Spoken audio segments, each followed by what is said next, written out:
ორი უწყების მიერ ჩატარებული სპეცოპერაცია აჭარაში და 77 დაკავებული, მათ შორის 3 ქალია. ყველა მათგანს ქურდულ სამყაროსთან კავშირებს ედავებიან. საგამოძიებო მასალების მიხედვით დაკავებულებს საზღვარგარეთ მყოფ ეგრეთ წოდებულ კანონიერ ქურთან ასლან ქობულაძესთან ჰქონდათ ურთიერთობა, დანაშაულებრივი სქემა.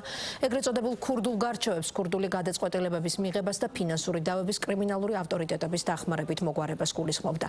თუ გამოძიების ინფორმაციას დავეყრდნობით, კანონიერ ქურთან კავშირების დამყარებას მისი ძმა უზრუნველყოფდა. საქმეში დევს ფარულად მოპოვებული აუდიო და ვიდეო მასალები, რომლებიც მუქარი შემცველ ჩანაწერებსაც მოიცავს. სპეცოპერაციის ჩატარებიდან რამდენიმე საათში ბათუმის პოლიციის შენობასთან საპროტესტო აქცია მოეწყო. მიზეზი ოპერაციის ჩატარების დროს დაშავებული ქალია. დაზარალებული სამართალდამცავებს ძალის გადამეტებაში ადანაშაულებს. დღეს ამ თემაზე ექიმთან ერთად განმარტების გაკეთება მოხდა შინაგან საქმეთა მინისტროსაც, რომელმაც დაჭრის ფაქტი გამორიცხა და მიღებული დაზიანება მინის ჩამსხვრევით ახსნა.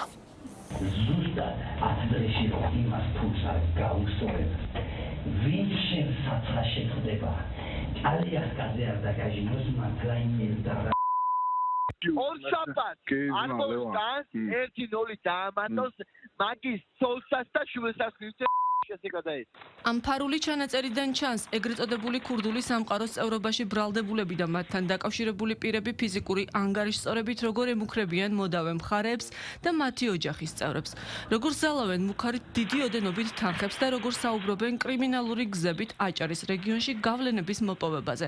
ჩანაწერებში ფიგურირებს საზღვარგარეთ მყოფი ეგრეთ წოდებული კანონიერი ქურდი ასლან ქობულაძე, რომელსაც ბრალი დაუსწრებლად წარუდგინეს. ქურდული სამყაროს წევრობის ბრალდებით დააკავეს მისი ძმა დუკა ქობულაძე, რომელიც შინაგან საქმეთა სამინისტროს ინფორმაციით აჭარაში უკანონო გარჩევებს ორგანიზებას უწევდა. ჩემიდან ფულები უნდა ახლა მეუბნება 50 ტიში სამაგნე ფული ამის დავატირე და არ მინდა რომ იფიქროს, მაგრამ ცუდად თუ არ გინდა იფიქროს და მე ტესტ რა გავაკეთო მე? $450 იქ თან მიფიქსირე $450 იქ რომ შენ რომ მითხარი რომ შენი იქ დევსო იქიდან დააკელიო. თუ არ დააგდა მაგ $450, $150 ამ ბოლოს ამართვა. ინატნიო ბაგრატიონი გამიტკრეთელ ბათუმში ბიჭო. კურსის ბიჭი რა კურსების ბადელნიკი ვარ. Почему ხაში გეძებ რამდენი ხანია ბიჭო? ზუსტად რა თანხაცაა მაქანე? დაიძე შეხომიხდიმე მინისტრს ვიხიდან გელაპარაკები ახლა.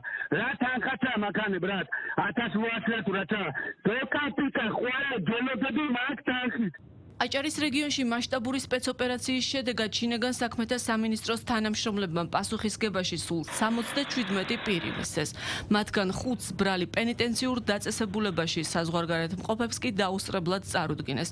ბრიფინგი შინაგან საქმეთა მინისტრმა ბათუმში პოლიციის მთავარ სამმართველოში გამართა. სისხლის სამართლის დანაშაულში ბრალდებული პირები აწყობდნენ ქურდულ გარჩევებს და გამოჰქონდათ ეგრეთ წოდებული ქურდული გადაწყვეტილებები.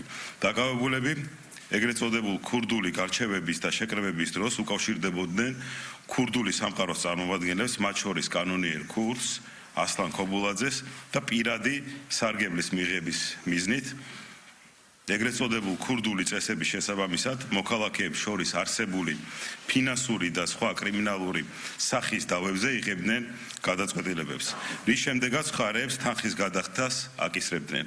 კონკრეტული ვადების დარღვევის შემთხვევაში კი ფიზიკური ანგარიშსწორებითა და სიცოცხლის მოსპობით ემუქრებოდნენ. ნებისმიერი პირი, რომელიც არღვევს კანონს და ჩართულია კრიმინალურ საქმიანობაში, კანონის სრული სიმკაცრით აგებს პასუხს. ჩვენ ვაგრძელებთ აქტიურ ბრძოლას ორგანიზებული დანაშაულის წინააღმდეგ, რათა ქვეყანაში დაცული იყოს კანონი და თითოეული მოქალაქის უსაფრთხოება. საქართველოს პროკურატურამ კანონიერი ქურდობის, ქურდული სამყაროს წევრობის, ქურდული სამყაროს საქმიანობის მხარდაჭერის და კანონიერი ქურდისათვის მიმართვის ფაქტებზე 77 პირს ბრალდება წარუდგინა. სამართალდამცველებმა 72 პირი დააკავეს, ხოლო 5 პირს ბრალდება დაუსწრებლად და პენიტენციურ დაწესებულებაში წარადგინათ. ხელვაჩაურის სოფელი შარაბიძეები ერთ-ერთი იყო აჭარაში, სადაც სპეცოპერაცია ჩატარდა. აქ დაკავებულების ახლობლების ნაწილი პოლიციელების მხრიდან დაკავებისას ძალის გადამეტებაზე საუბრობენ. ისინი ამბობენ, რომ სპეცოპერაციისას ერთ-ერთ ქალბატონს თამარ მიქელაძეს ტყვია მოხვდა და ექსპერტიზის ჩატარებას ითხოვენ. ექიმი ცეცხლნასროლ დაზიანებას არ ადასტურებს და ნაჩხლად ნაკაწრი ხასიათის ჭრილობაზე საუბრობს. თამარ მიქელაძე კლინიკიდან უკვე გაწერეს. იყო ნახდათ გასროლა იყო როგორი ცხოვრებაში რომ ყურებიდან არ გამომივა მაიხმა და არც მაიხში. ბავშვმა დაიხმირა რომ რასაკეთებს დედაჩემს ესროლევდა უკანა მხარედან გარედან მხარედან ვიღაცამ გაუძახა ბიჭო რა გააკეთე თუ რატო გააკეთე. უკვე ეს მახსოვს და რომ უკვე ცუდად ხდებოდი და მომკიდეს ხელი თვალები ცოტა რომ ასზე მოვედი უკვე გარეთ ვიყავი სისხლის გუბეში. არ მომეკაროთა რომ გესროდა. რატომ უნდა მესრულო? რას ვაშავებ მე? გეხვეტებით იმას რომ ნუ მაზარალებთ რომ ნაქირავებში ვარ. ამის გამო უნდა მესრულო, მესრულე მეთქი და ამის ხმა და გასროლას ერთი იქნა. აღენიშნებოდა ორივე ქვემოკიდულის არეში მრავლობითი ნაჩვენად ნაკაცრი ჭრილობები. ჩაუტარდა შესაბამისი გამოკვლევები, კონსულტაციები. ცეცხლსასროლი არ ხდება გამორიცხა? ვერაფერს ვერ დავადასტურებ, ვერ გამოვრიცხავ, ეს არ არის ჩვენი კომპეტენცია. დაკავებულთა ნაწილს დამცველი ჯერ არ ჰყავს. ნაწილი კი მათი დაცვის ქვეშ მყოფებს ჯერ არ შეხვედრია. ქურდულ სამყაროსთან ურთიერთობა ამას დამტკიცება უნდა. ფაქტი. თუ მაგას დაუმტკიცებენ ეს ხო არის და მე თუ ჩავერთე მაგ საქმეში, მე უფრო მეც ველაპარაკებ და მეც გეტყვი. ანუ ჯერჯერობით არის. ჯერჯერობით არ ვიცი. შენახვედრიც არ არის. სასამართლო ბრალდებულებისათვის აღკვეთის ღონისძიების შეფარდებაზე სავარაუდოდ ხვალ იმსჯელებს. მუხლები, რომლითაც ბრალდებულებს ედავებიან, 15 წლამდე პატიმრობას ითვალისწინებს.